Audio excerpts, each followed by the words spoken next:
ہاں جی چلے اب تو چلے ٹھیک ہے انشاءاللہ اسی دوران کوئی بھی اور بچپن کا واقعہ یاد آیا تو وہ بھی بتائیے گا. اچھا ٹھیک ہے آپ پھر ہائی اسکول چلے گئے ٹھیک ہے جی اس وقت کے تاکہ ان کا ذکر خیر بھی ہو جائے کہ آپ کے جو ہیڈ ماسٹر تھے اس وقت ان کا ذکر خیر بھی ہو جائے ساری دنیا ان کے لیے بھی دعائیں کرتے رہیں ان کے بارے میں بتائیے گا. ہمارے ہیڈ ماسٹر تھے ان کا نام تھا جمنی صاحب. ٹھیک ہے بڑی انگلش ان کی اچھی تھی سب کچھ تھا. تو ان کا یہ واقعہ مجھے یاد ہے کہ چونکہ میری آواز اچھی تھی تو اس لیے صبح جب اسمبلی ہوتی تھی تو ان کے حکم پر میں اور ایک دو بچے یعنی میں جو ہے وہ ترانہ پڑھتا تھا پاکستان کا. پہلے جو جمنی صاحب سے پہلے ایک تلاوت ہوتی تھی تلاوت کے بعد جمنی صاحب کا خطاب ہوتا تھا پھر پاکستان کا ترانہ پڑھا جاتا تھا جو کہ میں پڑھتا تھا اور میرے پیچھے 2-3 اور رکھے ہوتے تھے جو کہ پھر کورس کی شکل میں اسی فکرے کو دہراتے تھے. یہ ایک بات بڑی عجیب ہے کہ وہ ان کی جو نظر انتخاب ہے مجھ پر. اسی طرح ہمارے ماسٹر نذیر احمد صاحب تھے جو کہ 5ویں جماعت سے میرے 5ویں بی کے انچارج تھے. وہ پھر 6ٹھی میں بھی آگے 6ٹھی بی کے بھی انچارج تھے. تو انہوں نے مجھے صبح تمام لڑکوں کے سامنے جو ہے جب وہ ورزش ہوتی تھی اس کو ہم پی ٹی کہتے تھے تو ورزش میں بھی میں سب لڑکوں کے سامنے جو ہے وہ میں ورزش کرتا تھا. میرے پیچھے سے جس طرح میں ہاتھ ہلاتا تھا یا کمر دائیں بائیں یا جو ہے اپنے سامنے نیچے رکوع کی حالت میں تو اس طرح وہ اسی طرح ورزش کیا کرتا تھا. یہ بھی مجھے یاد ہے. تو یہ تو واقعی بڑی خاص ہے. اور مانیٹر اس کے علاوہ تو میں ہائی اسکول تک مانیٹر رہا ہوں مجھے پہلے بتا چکا ہوں. تو یہ تمام باتیں ہیں کہ جو اسکول سے مجھے یاد ہے کہ وہ ہوتی تھی. تو اچھا ایک اور میں تھوڑی سی کیونکہ آپ کہیں گے کہ سوال پوچھ لیتا ہے کیونکہ ہم نے تو دلچسپی ہے سوال پوچھنے کہ بعض دفعہ خاندان کے لوگ بڑی پیاری پنجابی بولتے ہیں تو آپ نے اماں جان کو یا حضرت مرزا بشیر احمد صاحب رضی اللہ تعالیٰ عنہ کو یا کسی کے ساتھ پنجابی بولتے دیکھا ہے آپ نے؟ بالکل دیکھا ہے. اس لیے کہ حضرت مسیح موعود بھی اپنے گھر میں پنجابی بولتے تھے. جب اماں جان سے شادی ہوئی تو پھر اس کے بعد پھر اردو شروع ہو گئی. ٹھیک ہے. اور بقیہ جو ہے وہ اپنے جو خاندان حضرت مسیح موعود ہے وہ آپس میں وہ پنجابی میں بات کرتے تھے. ٹھیک ہے. ہاں بعد میں جو نئے بچے پیدا ہوئے ان کے ساتھ اردو میں بات ہوتی تھی لیکن جو پرانے بڑے بچے ہیں ان کے ساتھ پنجابی میں بات ہوتی تھی. اس کی ایک وجہ اور بھی ہے. ایک تو حضرت مسیح موعود سے یہ سلسلہ چلا آ رہا تھا. ٹھیک ہے. اس کے بعد یہ ہوا کہ جب حضرت بشیر احمد صاحب کی شادی ہوئی اپنے پشاور میں تو حضرت صاحب تو یہ جو ہے گھر میں ہندکو بولتے تھے. ہندکو ایک پنجابی کی جو ہے وہ شاخ ہے. اس میں 90% پنجابی الفاظ ہیں. 1-2 الفاظ جو ہے وہ شاید پشتو کے بھی ہوں گے یا لیکن زیادہ وہ ہندکو جو ہے وہ پنجابی کی ایک زبان ہے. پنجابی کے کئی لہجے ہیں ہندکو بھی تو گھر میں ہندکو بولی جاتی تھی لیکن ہم اسے پنجابی سمجھتے تھے اور پنجابی کہتے ہیں. بچوں کے ساتھ جو ہے وہ اردو بولی جاتی تھی چھوٹے بچوں کے ساتھ جو میرے ہم عمر تھے لیکن بڑے آپس میں پنجابی بولتے تھے اور وہ اسی میں خوشی محسوس کرتے تھے. اچھا ایک آخر پہ ہمارے پاس 2-3 منٹ ہے کہ میں بڑا اہم سوال کرنے لگا ہوں کہ خاندان مسیح موعود علیہ الصلوۃ والسلام سے ہمیں محبت اور عشق ہے اس کی وجہ آپ نے بتائی تھی وہ ذرا بتا دیجیے گا کہ چہرے کے مناسبت سے. وہ بڑی اہم بات ہے. آپ کو یاد لگے چہرہ جانا چاہتے ہیں میں بھول گیا تھا. وہ بات یہ ہے کہ میں اس عمر میں ہوں کہ آپ بزرگوں سے بھی اوپر ہو چکی عمر تو لیکن ہمارا یہ فرض ہے کہ ہم جماعت کو یہ بتا جائیں نصیحت کرنے کے تو حضرت خلیفۃ مسیح کر سکتے ہیں.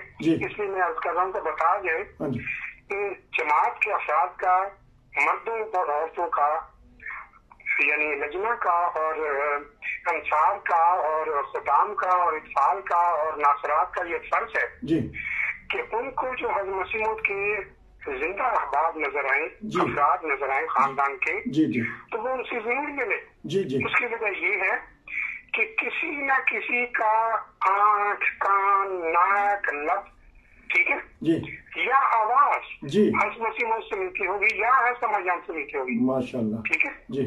تو جو لوگ یہ کام نہیں کرتے ربا جاتے ہیں اپنے عزیزوں کو مل کر واپس آ جاتے ہیں وہ بڑی غلطی کرتے ہیں کہ وہ بجائے ایک خوش نصیبی سمجھنے کے کہ ہماری خوش نصیبی ہے کہ ابھی خاندان کے کچھ افراد ہیں جن سے ہم ملاقات کر کے چلے جائیں اور ان میں جو ہے نا کچھ یہ حسنیہ مشیرم صاحب کا ایک واقعہ بھی ہے کہ جو میں آپ کی خدمت میں بیان کرتا ہوں. میرے سسٹر نے بیان کیا تھا, زبیدہ رشید ان کا نام ہے, بیبی ہم ان کو کہتے ہیں. انہوں نے کہا کہ حسنیہ صاحب نے مجھے بتایا, بلکہ پوچھا ایک مرتبہ کہ بتاؤ تمہیں علم ہے کہ یہ لوگ ہمیں کیوں ملنے آتے, عورتیں بھی اور مرد بھی حسنیہ صاحب کو ملنے آیا کرتے تھے. تو ان کا نہیں ہے سر, میں تو نہیں بتا سکتی کہ کیوں آتے, میں تو یہی سمجھتی کہ دعا لینے کے لیے آتے کہ ہاں ٹھیک ہے وہ دعا لینے کے لیے آتے ہیں, لیکن وہ زیادہ اس لیے آتے ہیں کہ وہ ہمارے چہروں میں ہر مسیح موت کے نقوش ڈھونڈتے ہیں. ماشاءاللہ, یہ حسنیہ مشیرم صاحب تھا. تو یہ بھی میں اپنی کتاب میں جو ہے انوار بشیر اس میں لکھ چکا ہوں. آج سے کوئی 30 سال پہلے بھی شائع ہوئی تھی, 20 سال پہلے بھی, 10 سال پہلے بھی. اب پھر اس کا ایک نیا ایڈیشن آنے والا ہے, تو اس میں بھی ایسی باتیں شامل ہیں تاکہ ہم اپنے بعد ایسی چیزیں چھوڑ جائیں کہ جن پر اگر جماعت عمل کرے تو ان کا ثواب ملے گا. اس واقعہ سے ہم اجازت چاہیں گے. آپ نے بہت ہی پیاری بات کی کہ نصیحت تو خلیفۃ المسیح ہی کر سکتے ہیں. ہم تو اپنے آنے والوں کو یہی کہیں گے کہ جس طرح آپ نے بتایا کہ جس طرح ایک والد کہتا ہے یا بڑا بھائی کہتا ہے کہ خاندان مسیح موعود علیہ الصلوۃ والسلام کے افراد سے ملتے رہیں, آپ کو کہیں نہ کہیں اس میں جھلک آئے گی حضرت مسیح موعود علیہ الصلوۃ والسلام کی برکت, تشبیہ نظر آئے گی, حضرت اماں جان رضی اللہ تعالیٰ عنہا کی سیرت اور صورت نظر آئے گی. آپ کا بہت شکریہ, آپ نے آخر میں جو بتا دیا ہے یہی ہمارے لیے مشل راہ ہے. آپ سے پھر ملیں گے. آپ کا بہت شکریہ. السلام علیکم. انشاءاللہ تعالی. وعلیکم السلام.